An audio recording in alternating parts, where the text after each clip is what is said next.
दोस्तों, चंद्रशेखर यानी Bhim army chief और नगीना से सांसद जैसे ही उन्होंने ऐलान किया, उसके बाद भीम आर्मी ने न केवल राजधानी लखनऊ बल्कि उत्तर प्रदेश के अलग अलग जिलों में जो प्रदर्शन किया, उसने योगी आदित्यनाथ की पुलिस और प्रशासन की सांसें फुलाकर रख दी, रातों की नींद उड़ाकर रख दी। लेकिन इन सब के बीच जैसे ही खबर निकल कर आई कि जो चंद्रशेखर लखनऊ आ रहे थे अपना विरोध दर्ज कराने के लिए और राज्यपाल से मुलाकात कर उन्हें ज्ञापन देने के लिए, उनको आने नहीं दिया गया, उन्हें डिटेन कर लिया गया। उसके फौरन बाद ही भीम आर्मी के तमाम कार्यकर्ता उनका पारा चढ़ गया था।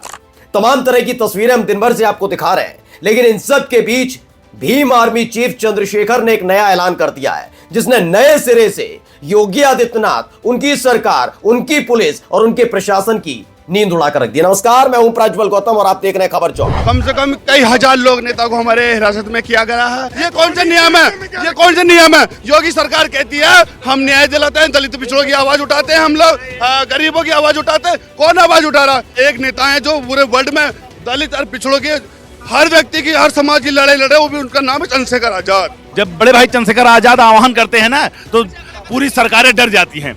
हमारी पार्टी के बड़े भाई हमारे चंद्रशेखर आजाद सांसद होने के बावजूद जब उनपे जो है अलोकतांत्रिक तरीके से हमला हो सकता है 2 बार, तो इससे बड़ी क्या बात हो सकती है? सरकार का निकम्मापन इससे ज्यादा क्या हो सकता है? ये भाजपा का भय नहीं तो और क्या है। आज की बड़ी खबर यह है कि अब यह मसला ज्यादा दिन ठंडा रहने वाला नहीं है और मैं पूरी जिम्मेदारी के साथ अपने चैनल पर कहने जा रहा हूं, यही स्थिति बहुजन समाज पार्टी की हो सकती थी। लेकिन जिस तरह से आकाश आनंद को साइडलाइन किया गया, उसने बीएसपी में इस जलती हुई ज्वाला को बुझाने का काम किया है, जिसे नए सिरे से चंद्रशेखर ने बड़ी ऊंचाई पर ले जाकर खड़ा कर दिया, जिसकी ताप से कई जल भुनसे गए। क्यों? क्योंकि चंद्रशेखर न केवल दलित समाज जिससे वो ताल्लुक रखते हैं उनका, बल्कि गरीब, मजदूर, आदिवासी, दलित, मुसलमान सबकी आवाज बुलंद कर रहे हैं। ये वही चंद्रशेखर हैं जिन्होंने सीतापुर में पत्रकार की हत्या पर सबसे पहले सरकार की नाकामी का भंडाफोड़ किया था। इसलिए कई लोग इस बात को लेकर भी बड़ा सवाल उठाते हैं कि चंद्रशेखर भीम आर्मी के चीफ सिर्फ दलित राजनीति करते हैं, जबकि आप जाकर देखिए उनके ट्विटर हैंडल पर उन्होंने सबसे पहले सीतापुर में हुई पत्रकार की हत्याकांड पर आवाज उठाई थी। और पत्रकार दलित समुदाय से नहीं है, वाजपेयी यानी ब्राह्मण जाति से आता है। ये प्रशासन की, पुलिस की और सरकार की नाकामी को भांडाफोड़ करते रहे। लेकिन यही करने के लिए जब ये वहां पर पहुंचे लखनऊ, तो सत्ता का बेजा इस्तेमाल किया गया, जिसके खिलाफ चंद्रशेखर ने पहली ही फुर्सत में बड़ा बयान दिया। पहले वो बयान सुनिए। कल मैं बिहार से लखनऊ जा रहा था, उत्तर प्रदेश पुलिस ने मुझे रोक दिया और प्रदेश भर के जो हमारे कार्यकर्ता लखनऊ पहुंच रहे थे, कहीं टोल नाके पे, कहीं घरों पर, कहीं चौकियों में, जिस तरह से उनको डिटेन किया गया, हाउस अरेस्ट किया गया और बसें रोकी गई, छोटी गाड़ियां रोकी गई, पूरी ताकत जो है हम लोगों को रोकने पे लगाई गई। इससे स्पष्ट है कि उत्तर प्रदेश की सरकार लोकतांत्रिक व्यवस्था में भरोसा नहीं रखती। उन्होंने आज लोकतंत्र का गला घोटने का काम किया, अपनी शक्तियों का दुरुपयोग करने का काम किया। जितनी एनर्जी उन्होंने मुझे और हमारे साथियों को रोकने पे लगाई, अगर इतनी एनर्जी बारातों पे हो रहे हमले, लोगों के घरों पे जो बुलडोजर आपकी सरकार चला रही है, तमाम तरह से जो है महिलाओं पे जो हिंसा हो रही है, जो छात्र परेशान हैं, नौजवान जो हैं जो जॉब की इंतजार देख रहे हैं, अगर उनकी तरक्की के लिए आप लोग लगाते तो मुझे लगता है कि उत्तर प्रदेश में कुछ परेशानियां कम होती। तो चंद्रशेखर ने साफ साफ लफ्जों में बता दिया कि यह सरकार लोकतांत्रिक प्रक्रिया में विश्वास नहीं रखती, लोकतंत्र का गला घोंटना चाहती है। अच्छा, क्या चाहते थे? ये सारे के सारे जितने भी आए थे, पदाधिकारी, कार्यकर्ता, महामंत्री, प्रदेश अध्यक्ष, ये तमाम लोग जो आ रहे थे, ये क्या चाहते थे लखनऊ में? केवल राज्यपाल से मुलाकात करके एक ज्ञापन सौंपना था, लेकिन वो सौंपने नहीं दिया गया। क्या कहा गया? आप मिल ही नहीं सकते। एक सांसद अपने ही प्रदेश के एक राज्यपाल से मुलाकात नहीं कर सकता, ये कैसे संभव हो जाएगा? ये कैसे कह दिया जाएगा कि आप अराजकता फैला सकते हैं? ये पहला बड़ा सवाल है। यह सवाल इसलिए जरूरी है क्योंकि इसी तरह के मुद्दे पर योगी आदित्यनाथ की सरकार पहले भी घिरती रही है।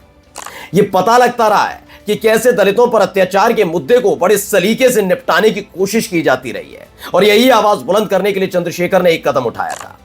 लेकिन चंद्रशेखर के नए ऐलान ने और बेचैन कर दिया। आगे उन्होंने क्या कुछ कहा वो भी सुनिए। मैं यहाँ लड़ूंगा पार्लियामेंट में और आप सड़कों पे जो मेरे साथी लड़ रहे हैं, मैं सरकार को बता देना चाहता हूं कि अब उत्तर प्रदेश में हम लोग जुल्म नहीं सहेंगे।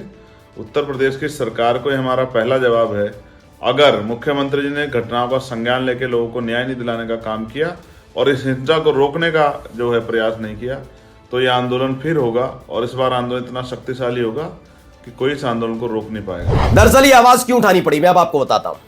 दरअसल ये लखनऊ में कार्यक्रम होना था, चंद्रशेखर वहां पर पहुंचने वाले थे।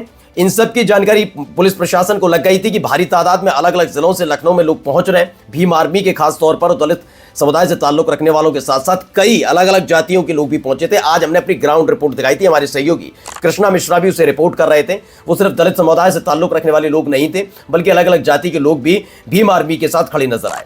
अब सवाल ये उठता है कि पश्चिमी उत्तर प्रदेश में बड़ी तेजी के साथ उभरता हुआ एक व्यक्ति चंद्रशेखर, एक ऐसा व्यक्ति जिसने यातनाएं झेली, एक ऐसा व्यक्ति जिसे जेल के अंदर यातनाएं न केवल दी गई बल्कि जब वो बाहर निकले थे उन्होंने कहानी सुनाई थी तो बहुत लोगों के रोंगटे खड़े हो गए। लेकिन एक ऐसा व्यक्ति भी जिसने सत्ता के सामने घुटने नहीं टेके, वो व्यक्ति पश्चिमी उत्तर प्रदेश में एक बड़ा चेहरा न केवल बने बल्कि हर जाति और समुदाय के बीच चर्चित भी रहे और अपने दम पर नगीना लोकसभा सीट भी जीती। अब वो अवध क्षेत्र में और पूर्वांचल तक अगर पहुंचेंगे तो कई लोगों के वोट कट सकते हैं या यूं कहा जाए राजनीतिक तौर पर वो हाफते नजर आएंगे। इसीलिए क्या ये कार्रवाई की जा रही है, क्या आवाज दबाने की कोशिश की जा रही है? क्योंकि आज जब हमने ग्राउंड रिपोर्ट की तो हमें पता लगा न केवल अमूमन छोटे छोटे जो कार्यकर्ता होते हैं वो नहीं, जो किसी भी पार्टी की ताकत और जान होते वो नहीं, बड़े बड़े पदाधिकारियों को न केवल नजरबंद किया गया, अकेले चंद्रशेखर नहीं थे बल्कि उनकी पार्टी के कई नेता थे। परिवार को के जरिए धमकाने की डराने की कोशिश की गई। हमारे यानी खबर चौक के कैमरे पर साफ साफ लफ्जों में बोला गया है कि हाँ मुझे डराया गया, मेरे परिवार के थ्रू मेरे पर फोन पहुंचाया गया और डरा धमकाकर मुझे वापस बुलाया जा रहा था कि मैं नजरबंद हो जाऊं घर में आकर। यह बात कोई और नहीं बल्कि भीम आर्मी के लखनऊ महानगर में प्रभारी ने बताया। उन्होंने कहा कि ऐसा मेरे साथ किया जा रहा था। ये तमाम चीजें खबर चौक के कैमरे पर हैं और एक नहीं कई कहानियां हैं कि पुलिस प्रशासन कैसे अलग अलग जिलों में भीम आर्मी के इन कार्यकर्ताओं पदाधिकारियों को रोकने की कोशिश कर रहा था। अब सवाल ये उठता है, सवाल ये कि एक व्यक्ति जिसका आधार अमूमन देखा जाए तो क्या है, मैं कह रहा हूं, मैं खुल के कहता हूं पूरी जिम्मेदारी, पश्चिमी उत्तर प्रदेश। पश्चिमी उत्तर प्रदेश है ना। अब जब पश्चिमी उत्तर प्रदेश उनका अपना आधार है तो पश्चिमी उत्तर प्रदेश से उठकर वो व्यक्ति अगर लखनऊ तक आ रहे, आप करने देते, आराम से हो जाता, कोई दिक्कत थी क्या? लेकिन आप जानते हैं कि चंद्रशेखर की जो ये आंधी है वो यहां तक रुकने वाली नहीं है, क्योंकि आप इस दौर में अगर आपको आकर देखेंगे तो एक दो चेहरे ही हैं जो सीधे सत्ता से टकराने की न केवल ताकत रखते हैं बल्कि उन्हें झुकाने की भी ताकत रखते हैं। और इन सब के बीच चंद्रशेखर एक तेज रफ्तार से उभरते हुए नेता भी हैं और सत्ता के लिए, खासकर बीजेपी के लिए चुनौती भी। नमस्कार।